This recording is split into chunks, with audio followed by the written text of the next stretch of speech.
Friday. I hope you've had an awesome week so far. I wanted to talk to you tonight a little bit about hurt and getting hurt, being hurt. Not in a physical way, but getting our feelings hurt. So I've been thinking about this for a while, and it's interesting because I've had a lot of times in my life where I've been hurt by people. Sometimes it's really something small, and it might be about my physical appearance. Sometimes it's a little bit deeper, and it's like a direct hit on my character.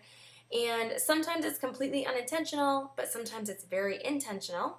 And I'm sure that all of us have been in that same situation before. But with me talking about it tonight, it's a little bit easier for me because right now I'm not right in the thick of it, and I don't have anything that's like on my heart personal right now where somebody's hurt me really badly this month or anything. And sometimes it can get hard because I always want to be real and open and honest when I'm writing and talking. But I'm always sort of like afraid that people are going to think I'm referring to them, which I'm not, and I try not to do. But it's easier right now to just be open about it because nothing's been going on that I know of. Maybe there's tons of things going on behind my back, but anyways. So I can just sort of be open about my feelings, about what God's Word says. And I've had a lot of people in my life lately who have been expressing times that people have hurt them or just the way that they've gotten their feelings hurt. So I'm talking to you, and I'm talking to everybody who's either gone through it before or maybe you're like right in the middle of it right now. But I was thinking about what is it that determines if you're hurt or not. With physical stuff, you can get hurt in a physical way with your body, and you know that you're going to actually feel physical pain because it hit a nerve or something like that. When it comes to things that are emotional issues where somebody's saying stuff to us, it's completely different because I was starting to think about, do I have control over whether or not I'm hurt? In that sense, it's interesting how you can, I hate when the screen goes blank like that, black like that, and my face is all like crazy.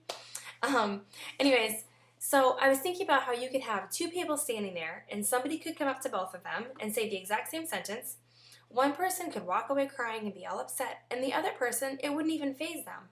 Why is that? What determines whether or not I have my feelings hurt or not? Right? Like, it's really interesting to think about. So if you've heard me speak for any length of time, if you've ever been to one of my classes, or if you've read about any of the stuff that I write about, I'm almost always coming back to the verse in Jeremiah 17:9, which I memorized a long time ago, which says, "The heart is deceitful above all things and desperately wicked. Who can know it?"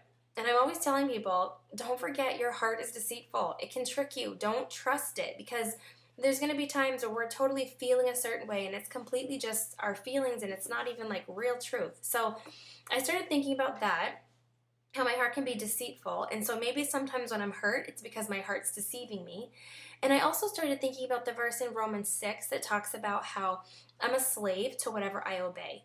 So when I obey my feelings of I don't deserve to be treated this way or whatever, I become a slave to that. When I obey my feelings of unforgiveness towards a person, I actually become a slave to that. And I don't think that I am because I think I'm having more power because I'm thinking, well, that person did that to me and I should not forgive them because they don't deserve it. And so I feel like I'm above and I feel like I'm powerful without actually realizing that I've become a slave to that. And now I'm a slave to my feelings, and now I'm a slave to my emotions, and now it affects every other area of my life. And that is not what I want. And so the bottom line has to come down to my trust level in God. Because if I trust God enough to believe that when He tells me to think of others as better than myself, and He tells me that He's doing things for my good, when I believe that, that's going to affect how I feel and how I think and how I act. Do I trust God enough to believe that when He tells me to overcome evil with good, I'm going to be the one that receives the blessing as a result of that? See, I tend to think that I have to be the one that fixes everything. And so if somebody does something wrong to me, I can't even act towards that person like it's okay because they don't deserve that. And then what happens if now they think that what they're doing is okay? And that's just not a good place, and they shouldn't be there.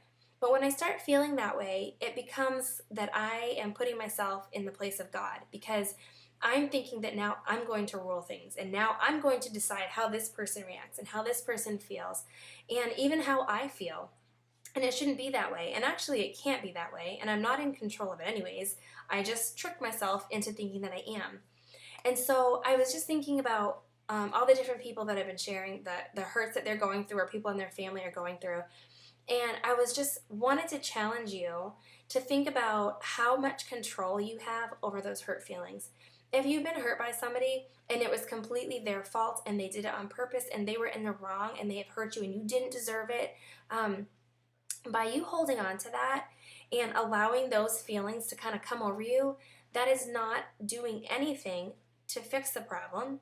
All it is doing is making you a slave to those bitter, angry, unforgiving feelings. And when we become unforgiving like that, it gives Satan a foothold in our lives.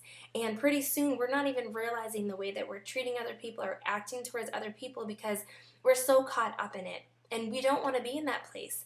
And that's the thing that's tricky about this, because when we get hurt and we start feeling hurt, it almost seems like we have earned a right in a way to be acting a certain way, either a right to not trust somebody else because they might hurt us the same way, or a right to treat them negatively because they treated us negatively. And I just wanted to make you think for a little bit tonight, if you're going through this, or if you know somebody that's going through it, just to think about what is it that is causing you to have those hurt feelings. Can you control that? Can you control hurt feelings?